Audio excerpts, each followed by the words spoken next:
Good afternoon all of you. Last two classes में हमने accounting equation के practical examples discuss किए थे। ठीक है, जो अपना टॉपिक प्रीवियस क्लासेस में प्रीवियस वीडियोस में जो चल रहा था वो अकाउंटिंग इक्वेशन का चल रहा था। अपना जो प्रीवियस क्लासेस में जो टॉपिक हम जिसको डिस्कस कर रहे थे वो अकाउंटिंग इक्वेशन था, और अकाउंटिंग इक्वेशन में ये सब कुछ करना है। बट मैं अभी और आपके सामने अकाउंटिंग इक्वेशन का यूज करूंगा ताकि आपके किसी भी तरह की कोई प्रॉब्लम आपको फेस करना ना हो। बट एक चीज और बताऊंगा आपको, और वो जो पैटर्न है वो आपको कब बनाना है मैं वो भी बता देता हूँ। जब आप अकाउंटिंग इक्वेशन बना रहे हो फॉर्मेट में, ठीक है, तो जो फाइनल इक्वेशन है उसको हमें एक और भी जगह है जहाँ पे उसको रिप्रेजेंट करना है, जहाँ उसको शो करना है, और वो शो करना है तो कहाँ करना है मैं आपको बता देता हूँ। आपको एक और आफ्टर अकाउंटिंग इक्वेशन आपको एक और फॉर्मेट प्रिपेयर करना होगा, और वो फॉर्मेट किसका होगा? बैलेंस शीट का होगा। How to prepare balance sheet इसको मैं प्रीवियस वीडियोस में डिस्कस कर चुका हूँ। बैलेंस शीट नीचे लिख करके एज ऑन किस दिन की बनाई जा रही है। लेफ्ट साइड में हमें लिखना होता है लायबिलिटीज। क्या लिखना होता है? लायबिलिटीज। और राइट साइड में लिखना होता है हमें एसेट्स। लेफ्ट साइड में लिखना होता है लायबिलिटीज और राइट साइड में लिखना होता है हमें एसेट्स। ठीक है, अब करना कैसे तो वो भी समझिए। यहाँ पे हमें लिखना है अमाउंट, और यहाँ पर भी हमें लिखना है अमाउंट रुपीज में होता है। अब जो फाइनल इक्वेशन है उसमें जिस एसेट्स पे इफेक्ट हुआ है उस एसेट्स को लिखना है, जिस लायबिलिटीज पे इफेक्ट हुआ उस लायबिलिटीज को भी लिखना है। जैसे मैं बता देता हूँ, जब इक्वेशन हमने बनाया था तो फर्स्ट कॉलम किसका बनाया था हमने? कैश का। किसका बनाया था? कैश का। ठीक है, तो कैश का अमाउंट जो भी यहाँ पे लिख देना। फिर जैसे सेकंड कॉलम क्या था? डेटर्स का था। तो अमाउंट फाइनल इक्वेशन का, न्यू इक्वेशन का नहीं, ट्रांजैक्शन का नहीं, फाइनल इक्वेशन का अमाउंट हमें बैलेंस शीट में शो करना है। डेट का मेंशन कर। फिर हमने यूज किया था स्टॉक। ऊपर नीचे हो सकते हैं, आगे पीछे हो सकते हैं, कोई दिक्कत नहीं, बट एसेट्स में ही आपको शो करनी है, लायबिलिटी में ही शो करनी है। आप इसको इधर नहीं लिख सकते और इसको इधर नहीं लिख सकते। ठीक है, उसके बाद मैं बात करूंगा फिक्स्ड एसेट्स। नेक्स्ट कॉलम क्या था? Fixed assets. बट यहाँ ध्यान फिक्स्ड एसेट्स में हम फिक्स्ड एसेट्स का फाइनल जो अपना इक्वेशन है उसका अमाउंट नहीं लिखेंगे। जो एसेट्स इफेक्ट हुए उसका नाम लिखेंगे। जैसे फिक्स्ड एसेट्स में सपोज फर्नीचर इफेक्ट हुआ है तो फर्नीचर का अमाउंट आएगा। सपोज फिक्स्ड एसेट्स में बिल्डिंग इफेक्ट हुआ है तो बिल्डिंग का अमाउंट यहाँ पे है। इस फिक्स्ड एसेट्स को हम फिक्स्ड एसेट्स के नाम से रिकॉर्ड नहीं करेंगे। किस नाम से रिकॉर्ड करेंगे? उस पर्टिकुलर एसेट्स के नेम से जो हमें क्वेश्चन में गिवन होगा। और ऐसे ही जो अदर का कॉलम हम बनाते हैं अदर एसेट्स, उसमें भी हमें उस नेम को यूज करना है, अदर एसेट्स यूज नहीं करना है। ठीक है, अदर यूज नहीं करेंगे जो एसेट्स में इफेक्ट पड़ रहा था, अदर एसेट्स में जिस ट्रांजैक्शन का इफेक्ट पड़ रहा था उसका नाम यहाँ पे। और लास्ट में क्या जाएगा इसका? तो लायबिलिटीज की बात करें तो लायबिलिटीज में सबसे पहले इफेक्ट क्या होगी? कैपिटल। कैपिटल के बाद हमने किसका कॉलम बनाया था? क्रेडिटर का हमने कॉलम बनाया था। और क्रेडिटर के बाद जो नेक्स्ट इफेक्ट था, ठीक है, वो अदर था। कौन सा इफेक्ट था? अदर था। तो मैंने क्या कहा, अदर में जो भी ट्रांजैक्शन होंगे उनको हम डिटेल से लिखेंगे कि अदर में किस किस ट्रांजैक्शन का इफेक्ट हो रहा था। ठीक है, और इसका भी हम टोटल बनाएंगे। तो अदर का नाम नहीं लिखना है, उस अदर में इफेक्ट क्या हो रहा है वो हमें लिखना है। तो लास्ट में क्या करेंगे? बैलेंस शीट का टोटल करेंगे, और ये टोटल भी क्या होगा? इक्वल होगा। तो वैसे भी इक्वल होगा क्योंकि सारे इक्वेशन भी क्या है? इक्वल था। उसी को तो यहाँ पे हमने क्या किया है? बैलेंस शीट के वे में रिप्रेजेंट किया है, तो वो भी क्या हो जाएगी? इक्वल हो जाएगी। ये बात मुझे आपको बतानी थी। प्रैक्टिस भी करेंगे तब इसको बताऊंगा। आज एक और लास्ट हम किसको लेते हैं जो हमारा फाइनल इक्वेशन का होगा, अकाउंटिंग इक्वेशन का होगा।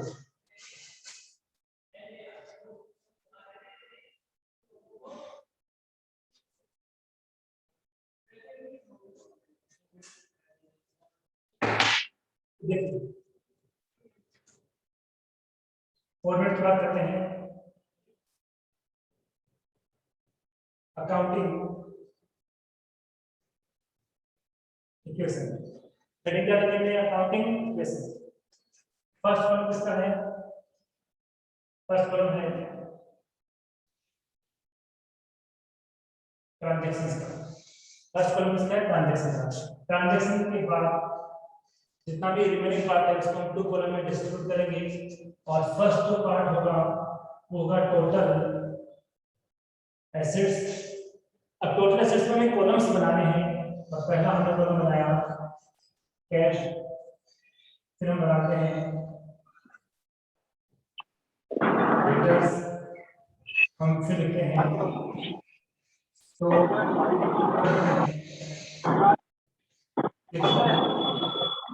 एसेट्स, फिर बनते हैं अदर। अब इनके अलावा कोई कॉलम मत बनाना, अपना सारा काम इसी में हो जाएगा। अकाउंटिंग इक्वेशन में आपको इनके अलावा कोई कॉलम नहीं बनाना है, इन्हीं कॉलम से अपना जो वर्क है वो कंप्लीट हो जाएगा, ठीक है। और जो न्यू स्टूडेंट्स हैं मैं उनको एक बात कहूँगा कि ये जो क्लास है वो 15 या 16 नंबर की क्लास है, बेसिक क्लासेस इससे पहले हो चुकी है, तो आप घबराए नहीं, टेंशन ना लें, उन वीडियोस को वॉच करना आज की क्लास के बाद भी, इवन हर क्लास के बाद उस क्लास का जो रिकॉर्डिंग है वो भी सेंड करता हूँ, तो यूट्यूब पे आपको देखने को मिल जाती है, और वन टाइम में आप बार बार उसको देखकर सीख सकते हो। डाउट है आप फोन करके भी पूछ सकते हो, ग्रुप में मेरा नंबर ऐड है। अब एसेट्स को हमने ऐसे कर लिया है, अब हम बनाते हैं लायबिलिटीज, टोटल लायबिलिटीज, और लायबिलिटीज में सबसे पहले हम यूज करेंगे कैपिटल। कैपिटल के बाद हम लिखेंगे यहाँ पर क्रेडिटर, अब उसके बाद हम यूज करेंगे यहाँ पर अदर। ये हो गया अपना फॉर्मेट अकाउंटिंग इक्वेशन का। ये किसका फॉर्मेट हो गया, अकाउंटिंग इक्वेशन का। बहुत इजी है, आई होप जल्दी आपको अपने क्लासेस स्टार्ट हो जाएगी, बड़े मन से तसल्ली से आराम से पढ़ेंगे, और ज्यादा समझ में आएगा क्योंकि फेस टू फेस आप क्वेरी भी कर सकते हो। अब हम कुछ ट्रांजैक्शन लिख लेते हैं, डिफरेंट ट्रांजैक्शन लिखूंगा मैं, बट कुछ वो भी ट्रांजैक्शन लिखूंगा जो मैं पहले डिस्कस कर चुका हूं, जैसे कि फर्स्ट बिजनेस स्टार्टेड और रुपीज 3 लाख। हमने बिजनेस स्टार्ट किया, कितने से किया, 3 लाख रुपीज से किया। हाथों में इसमें लिखते जाते हैं सेम टाइम में। फर्स्ट में क्या है, 1 बिजनेस, ये दोनों स्टार्टेड, शॉर्ट में लिख रहा हूं क्योंकि मेरे पास स्पेस नहीं है, आपको कंप्लीट लिखना है, ये मैंने भी कंप्लीट किया, बिजनेस स्टार्टेड। अब बिजनेस स्टार्ट करते हैं तो इसका किस कॉलम में इफेक्ट होगा, एसेट्स में होगा, टोटल एसेट्स में होगा तो किस कॉलम में इफेक्ट होगा, लायबिलिटीज में इफेक्ट होगा तो किस में इफेक्ट होगा। तो मैंने कहा था किसी भी बिजनेस में कोई भी ट्रांजैक्शन होता है उसका एसेट्स और लायबिलिटीज पे जो इफेक्ट होता है वो ऑलवेज इक्वल होता है, I mean total assets equal to total liabilities, यही रहेगा, कभी चेंज नहीं हो सकता। अब बिजनेस स्टार्ट किया है तो बताओ किस पे इफेक्ट आएगा, बिजनेस स्टार्ट किया है तो इसका इफेक्ट किस किस के ऊपर आएगा, जल्दी से बताइए। बिजनेस स्टार्ट किया है, इसका एब्सोल्युटली करेक्ट, एक तो कैश पे आएगा, क्योंकि स्टार्ट करेंगे तो पैसे तो देने पड़ेंगे ना, बिजनेस जब भी स्टार्ट करेंगे कैश तो देना ही पड़ेगा, और बिजनेस के पास कैश आएगा तो कैश बैलेंस क्या हो जाएगा, बढ़ जाएगा। पहले बिजनेस स्टार्ट नहीं हुआ तो हमारे बिजनेस के पास कैश नहीं था, पैसा नहीं था, और स्टार्ट हो चुका है तो पैसा आ गया है, तो फर्स्ट इफेक्ट किसका आएगा, कैश पे आएगा। अमाउंट कितना हो जाएगा, 3 लाख रुपीस हो जाएगा। सेकंड इफेक्ट है कैपिटल, क्यों, ये जो ऑनर उसकी कैपिटल है, उसकी पूंजी है, उसकी खुद पैसे दिए, बिजनेस के पास खुद के पास तो कुछ था ही नहीं, किसने दिया, ऑनर ने, और बिजनेस का ऑनर बिजनेस को कुछ भी देता है, बिजनेस का ऑनर बिजनेस को कुछ भी देता है तो उसको हम कहते हैं capital, this is liabilities for the business. और यहाँ पे क्या हुआ, लायबिलिटीज भी क्या हो गई, इंक्रीज हो गई 3 लाख रुपए से। इसका मतलब बिजनेसमैन बिजनेस में कितना पैसा मांगता है, 3 लाख रुपए मांगता है, तो क्या कहेगा, मैंने बैंक में पैसा जमा करा था, बैंक में अमाउंट डिपॉजिट करता, इंटरेस्ट मिलता ना, मैंने बैंक को नहीं दिया, मैंने हमारे आपको दिया, तो बिजनेस को अलग माना गया है, बिजनेसमैन को अलग। बोथ आर सेपरेट एंटिटी, दोनों डिफरेंट है, दोनों क्या है, डिफरेंट है। ये बात आप ऑलवेज अपने माइंड में रखना। बिजनेस अलग है, बिजनेस अलग होता है। हम अकाउंटिंग जो करते हैं वो बिजनेस के बुक में करते हैं। इस तरह से फर्स्ट ट्रांजैक्शन आपका कंप्लीट हो गया। नेक्स्ट की बात मैं करता हूं, ध्यान दीजिए समझिए।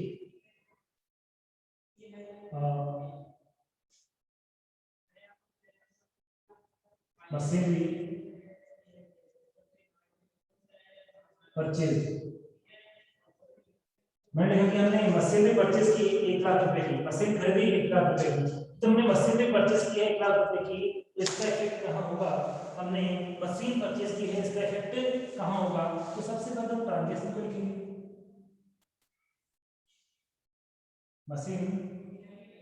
मशीनरी परचेज, मशीन खरीदेंगे तो हमारा इफेक्ट किस पे होगा? कौन सी चीज एसेट्स में कम या ज्यादा होगी, अप एंड डाउन होगी, और कौन सी लायबिलिटीज में इफेक्ट पड़ेगा, कौन सी लायबिलिटीज कम अप एंड डाउन होगी मशीन परचेज करने से?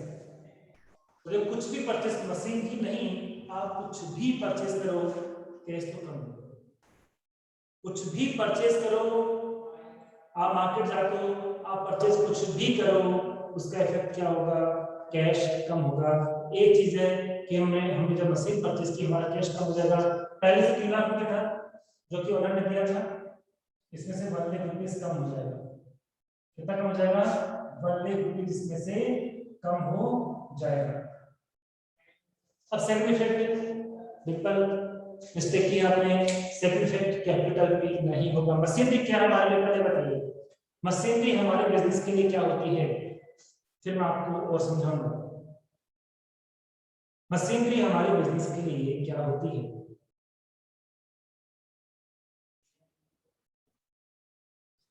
लिसन, मशीनरी, फर्नीचर, बिल्डिंग, ये एक्सपेंस नहीं, ये खर्चे नहीं होते हैं, ये बिजनेस के लिए एसेट्स होती है। बिजनेस की क्या होती है? एसेट्स। और कौन से नेचर के एसेट्स? फिक्स्ड नेचर के एसेट्स। इट मींस ये फिक्स्ड एसेट्स होती है। क्या होती है? Fixed assets. इनको हम परचेज तो करते हैं, लेकिन सेल करने के लिए परचेज नहीं करते हैं। परचेज तो कर रहे हैं, लेकिन सेल करने के लिए नहीं कर रहे हैं, यूज में लेने के लिए परचेज कर रहे हैं। आई बात समझ में? हम परचेज कर रहे हैं लेकिन सेल करने के लिए नहीं, यूज करने के लिए परचेज कर रहे हैं। और कोई बिजनेस किसी भी प्रॉपर्टी को यूज करने के पर्पस से परचेज करता है, तो उसके लिए क्या होती है? एसेट्स होती है। क्या होती है? एसेट्स। और उस एसेट्स का इफेक्ट कैपिटल पे नहीं आएगा। हाँ, एक्सपेंस होता कि मैंने खर्चा तो किया पर कुछ मिला ही नहीं, आई बात समझ में? तो वो इसमें नहीं आता, वो कैपिटल को इफेक्ट करेगा। तो याद रखना, machinery, building, furniture, computer, vehicle, fame, ये सब क्या है? ये फिक्स्ड एसेट्स है। क्या है? फिक्स्ड एसेट्स है। इसका इफेक्ट कैपिटल पे या लायबिलिटीज में आएगा ही नहीं। अब आप लोगों से आपने कहा था किसी भी ट्रांजैक्शन से दोनों साइडों पे जो इफेक्ट आएगा वो ऊपर आएगा, अभी वही कह रहा हूं आएगा। कैसे? हाउ? तो क्या आपके पास पहले से मशीनरी थी? क्या पहले नहीं थी? परचेज तो अभी करी है ना, इसलिए पहले से आपके पास कोई फिक्स्ड एसेट्स नहीं है। पर अब आपने जब ये मशीनरी परचेज कर ली है तो आपके पास एक फिक्स्ड एसेट्स आ गई है, और वो भी कितने की है? 1 लाख रुपीस की। यहाँ पे फर्स्ट ट्रांजैक्शन का इफेक्ट नहीं था, यहाँ भी नहीं था, यहाँ भी नहीं था, यहाँ भी नहीं था, इस जगह में नहीं है, यहाँ पर भी नहीं है, इक्वल परसेंट है ना। सेकंड ट्रांजैक्शन का इफेक्ट यहाँ नहीं है, यहाँ नहीं है, यहाँ नहीं है, यहाँ नहीं है, यहाँ नहीं है, यहाँ नहीं। अब मैंने कहा था कि किसी भी ट्रांजैक्शन का इफेक्ट एसेट्स लायबिलिटीज के इक्वल आएगा, तो देख लेते हैं। सेकंड ट्रांजैक्शन में 1 लाख से एसेट्स आपकी माइनस हो गई, और 1 लाख से आपकी एसेट्स प्लस भी हो गई। 1 लाख आया भी और 1 लाख गया भी, क्या बचा? जीरो। जीरो है ना, तो लायबिलिटी क्या है? पहले से जीरो है, तो इधर भी जीरो और इधर भी जीरो हो गया। आई मीन किसी भी ट्रांजैक्शन का दोनों साइड पे इक्वल इफेक्ट पड़ता है। इक्वल इफेक्ट मतलब जब उनको हम कंक्लूजन निकालेंगे, ओवरऑल इफेक्ट की बात करेंगे ना, जितना इफेक्ट लायबिलिटीज में है उतना इफेक्ट एसेट्स में भी होगा। क्या अब ये ट्रांजैक्शन आपके प्रॉपर वे में समझ में आ गया है? बताइए, क्या अभी बात समझ में आ गई आपकी? Quickly reply me. Very good. याद रखना, एसेट्स एक्सपेंस नहीं होती, और एक्सपेंस नहीं होती इसलिए कैपिटल को भी इफेक्ट नहीं करेगी। अब तो जो 2 ट्रांजैक्शन हो चुके हैं, इसमें हम यहाँ क्या करेंगे? एक लाइन ड्रॉ करेंगे। सिंगल ट्रांजैक्शन के बाद नहीं करते हैं, 2 ट्रांजैक्शन के बाद करते हैं। और वहां हम क्या लिखेंगे, new equation. New equation means confusion कि फाइनली क्या हुआ, 3 लाख रुपए पहले इक्वेशन में आए थे, पहले ट्रांजैक्शन में 3 लाख रुपए आए थे, दूसरे में 1 लाख रुपए कम हो गए, तो कंक्लूजन क्या बचा कि अभी भी हमारे पास 2 लाख रुपए बचे हुए हैं। कितने बचे हुए हैं, 2 लाख रुपए बचे हुए हैं। डेट से कोई इफेक्ट नहीं पड़ा, पहले भी 0 था, अभी भी 0 था, स्टॉक भी 0 था, फिर जैसे पहले तो नहीं थी मतलब अब 1 लाख है, तो इसका मतलब फाइनली हमारे पास 1 लाख एसेट्स है, इफेक्ट नहीं आएगा इसके, कैपिटल भी 3 लाख की रहेगी, 0 और 0, ओवरऑल इफेक्ट चेक कर लीजिए, 2 लाख एसेट्स में, 1 लाख एसेट्स में कितने हो गए, 3 लाख, लाख कितने कैपिटल में 3 लाख, तो क्या हो गई, इक्वल हो गई। नेक्स्ट ट्रांजैक्शन डायरेक्टली ये लिखा हूं, वहां लिखा हूं, चलो यहां पे लिखता हूं, गुड्स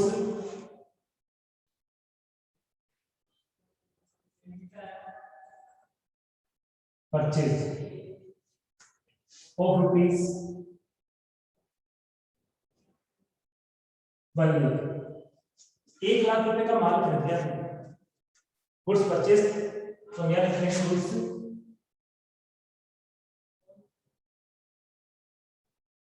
बताइए इस ट्रांजैक्शन का इफेक्ट कौन कौन सी एसेट्स पे, आई मीन किस किस एसेट्स पे होगा और किस लायबिलिटी पे इफेक्ट होगा बताइए। गुड्स परचेज्ड, इस ट्रांजैक्शन का इफेक्ट कहां होगा बताइए। हाँ कैसे होगा, अभी मैंने कहा था कुछ भी परचेज कर लो इफेक्ट कैश पे तो होगा ही होगा, परचेज करोगे तो कैश जाएगा, सेल करोगे तो कैश अप हो जाएगा, परचेज करोगे तो कैश क्या होगा, आउट, सेल करोगे तो कैश क्या होगा, इन, कैश इन होगा प्लस आउट होगा माइनस, तो आपने परचेज किया है तो आपका कैश का हो जाएगा, कम हो जाएगा, कितना 1 लाख से परचेज किया तो कम हो गया आपका 9 लाख रुपए। अब माल खरीदो या माल बेचो, माल की बात होगी, माल किसे कहते हैं ये भी मैंने बताया था कि जिसको परचेज करते हैं, क्यों, क्योंकि अपना जो ऑब्जेक्ट है वो होता है कि उसको हमें क्या करना है, रीसेल करना है, तो रीसेल करने के पर्पस से आई मीन जिस चीज का हम बिजनेस करते हैं कि परचेज करना है, मार्जिन ऐड करना है और फिर उसको सेल कर देना है, तो वो एसेट्स नहीं होती है, वो क्या होता है, गुड्स। अब मैं जैसे एग्जांपल मैंने पहले की वीडियोस में दिया है, मैं एक स्टेशनरी की शॉप का ओनर हूं, I am shopkeeper of stationery shop, मैं पेन परचेज करता हूं, क्यों परचेज करता हूं, यूज करने के लिए नहीं, सेल करने के लिए, किसके लिए, सेल करने के पर्पस से मैं इसको परचेज कर रहा हूं, नोटबुक परचेज की है मैंने, इरेजर, शार्पनर एटसेट्रा एटसेट्रा जो परचेज किए हैं वो मेरे गुड्स हैं, क्यों मैंने वो परचेज क्यों किए हैं, क्योंकि मुझे उनको सेल करना है, इसलिए मैंने क्या हो गया, गुड्स हो गया। और गुड्स मींस अपना स्टॉक, हमारी दुकान में कुछ पड़ा होता है, कुछ रखा होता है, वो स्टॉक होता है, अब पहले नहीं है और हमने मान लिया और परचेज कर लिया तो हमारा स्टॉक बढ़ गया, ठीक है, पहले से भी है और परचेज किया तो भी बढ़ गया, तो अब अपने पास स्टॉक कितना हो गया, 1 लाख रुपए से इंक्रीज हो गया, तो केस तो क्या हो गया माइनस, केस तो क्या हो गया माइनस और एक हो गया प्लस, अभी ट्रांजैक्शन हो गया, तो अब एवरी इक्वेशन के बाद हमें पहले इसको क्या करते हैं, बाकी अदर जो अपने पॉइंट्स है उसको इफेक्ट नहीं हुआ, फिर से हम लिखेंगे न्यू इक्वेशन। अब देखिए हमारे पास कितना कैश बच गया, 1 लाख रुपए कैश बच गया, अभी डेट उतना ही है, स्टॉक 1 लाख से अब आ गया, ये 1 लाख से हो गया,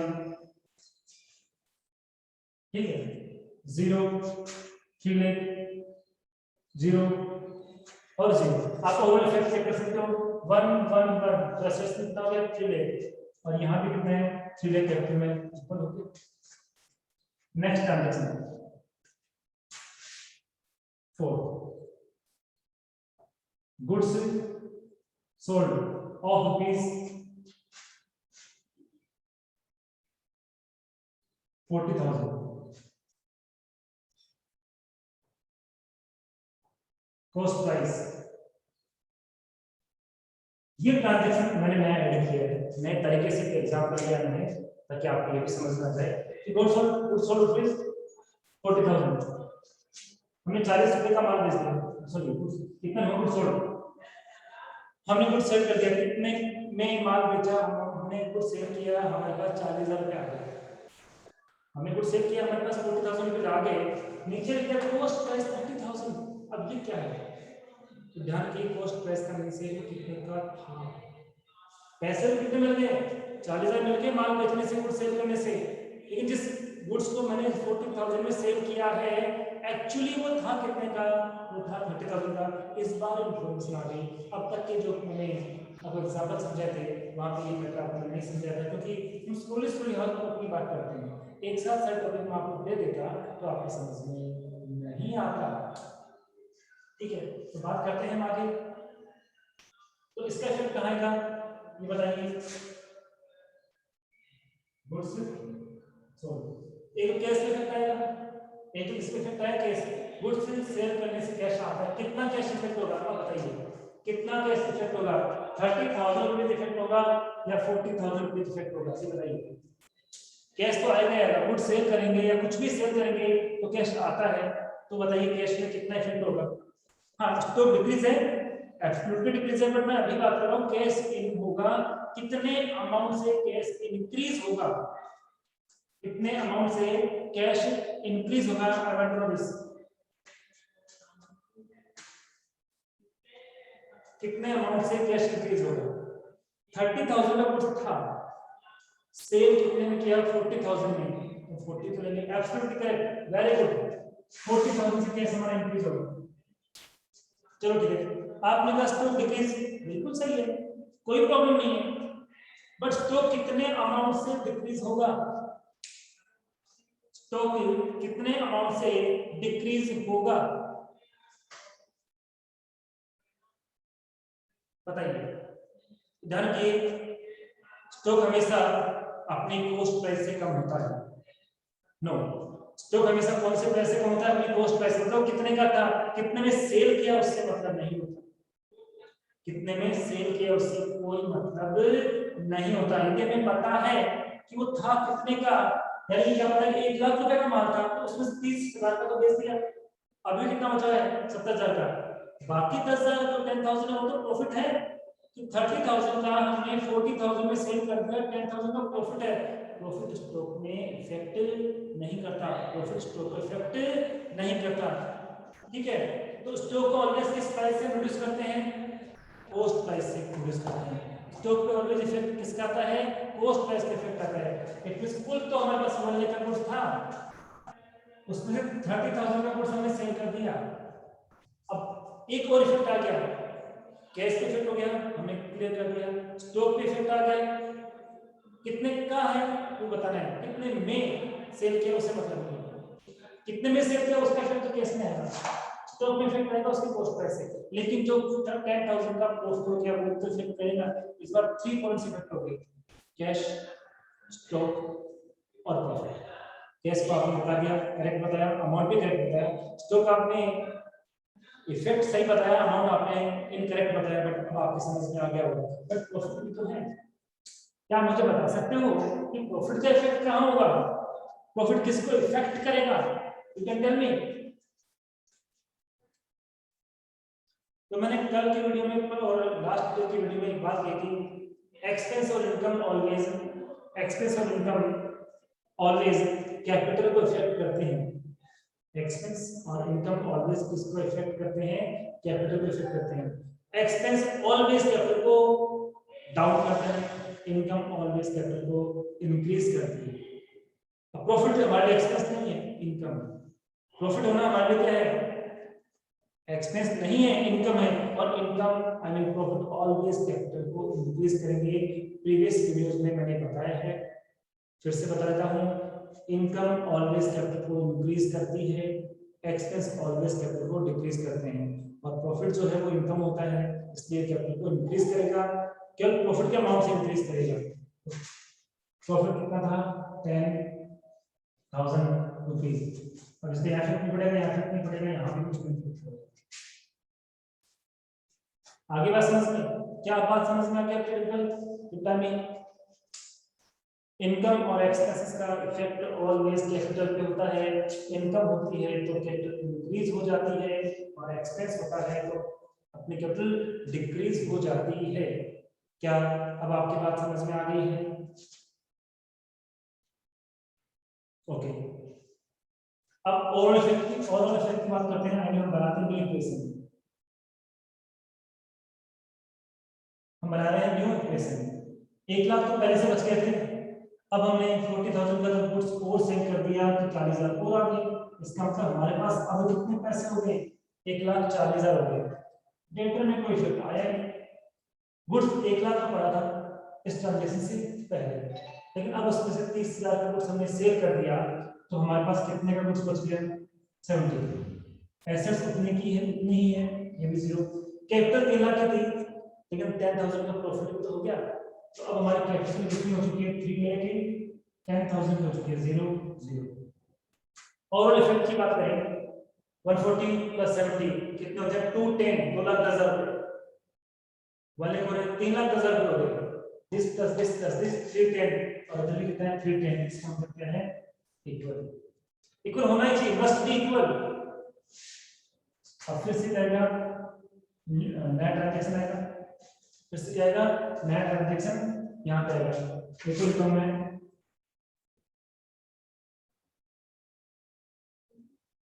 depreciation charge on machinery 10,000, machinery के ऊपर डेप्रिसिएशन चार्ज किया, आई मीन 10,000 से मशीनरी की वैल्यू क्या होगी, कम होगी। डेप्रिसिएशन को भी डिफाइन किया था मैंने, होता क्या है, किसी भी पर्टिकुलर फिक्स्ड एसेट्स को जब हम यूज करते हैं तो उसकी इतनी वैल्यू तो उतनी नहीं रहती, धीरे धीरे धीरे धीरे उसकी वैल्यू क्या होती है, डाउन हो जाती है। जितने से डाउन होती है वो डेप्रिसिएशन होता है, and this is expenses for the business. Depreciation business के लिए एक्सपेंस होता है। अब आप मुझे बताइए कि ना इसका इफेक्ट किस एसेट्स पे होगा और किस लायबिलिटी पे होगा।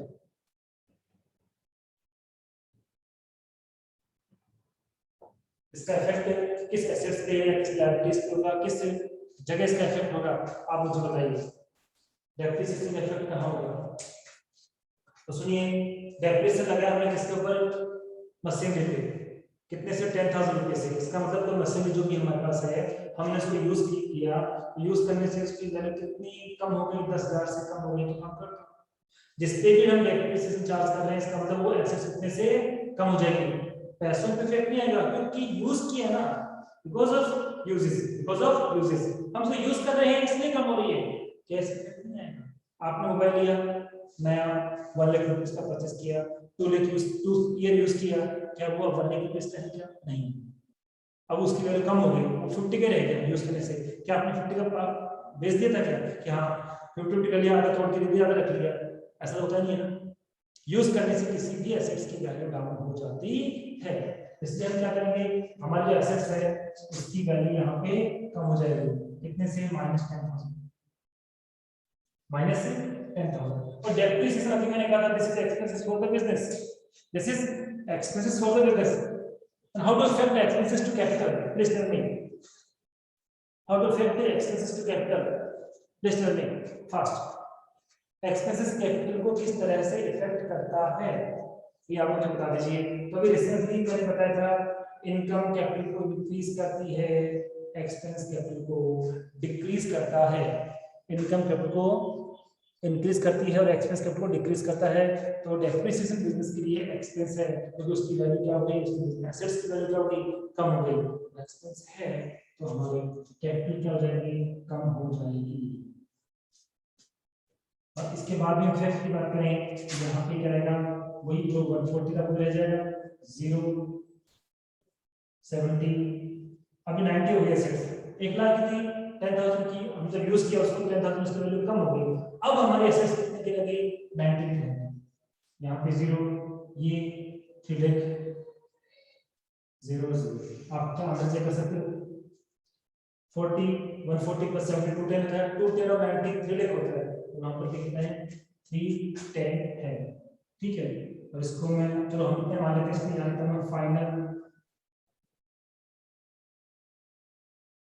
मान रहा हूं कि हमारे पास ओनली 5 ट्रांजैक्शन थे, मैं क्या अज्यूम कर रहा हूं कि हमारे पास ओनली 5 ट्रांजैक्शन थे, इसलिए मैंने क्या किया 5 लिखे। और जो लास्ट ट्रांजैक्शन होगा उसके लिए हम लोग कभी भी न्यू इक्वेशन यूज नहीं करेंगे, लास्ट जो इक्वेशन होगा उसके लिए हम कभी भी न्यू इक्वेशन यूज नहीं करेंगे, उसके लिए हम यूज करेंगे फाइनल इक्वेशन।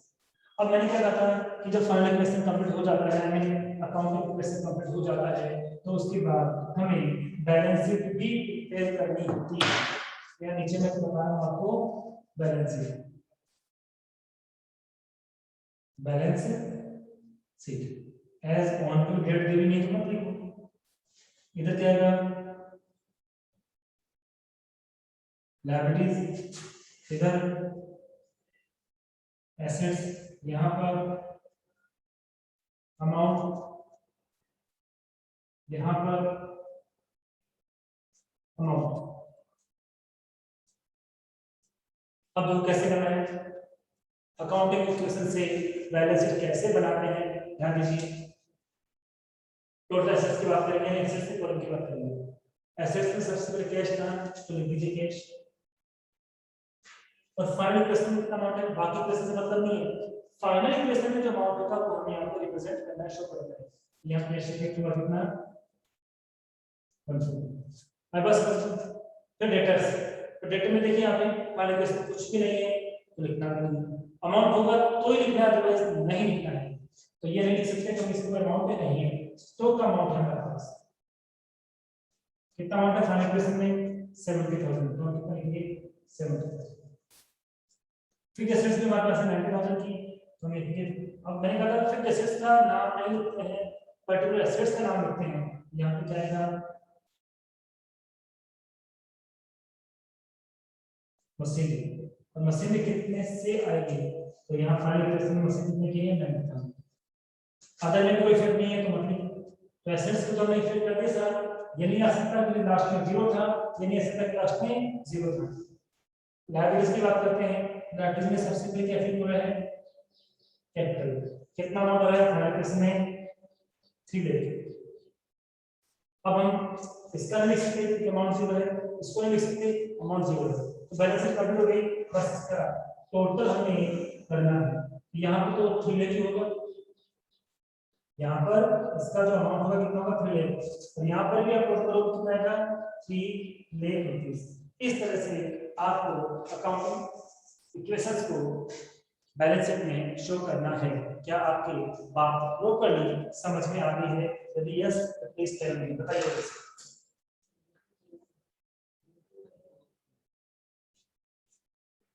अच्छे से समझ में आ गई है बिल्कुल।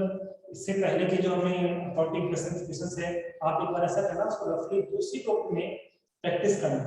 कोई डाउट आ जाता है ग्रुप में, आपको जो 11th क्लास ग्रुप नाम है, मेरा भी उसमें नाम है अमित सर, नाम है मेरा, अकाउंट्स पढ़ाता हूं, आपको पता ही है। तो कुछ डाउट हो गया है तो डाउट को दिमाग में रखना, आप कॉल करके पूछो सर मुझे ये वाली बात समझ में नहीं आई, उसका रिप्लाई आपको किया जाएगा, ठीक है? क्योंकि वो हमारे स्कूल के लिए और आपके लिए दोनों के लिए फायदा हो सकता है, ठीक है? कभी डाउट नहीं है, डाउट हो क्लियरली आप उसको हमसे पूछोगे, आप चुप नहीं रहोगे, this is your right. Okay, आज क्लास में इतना ही, थैंक यू सो मच।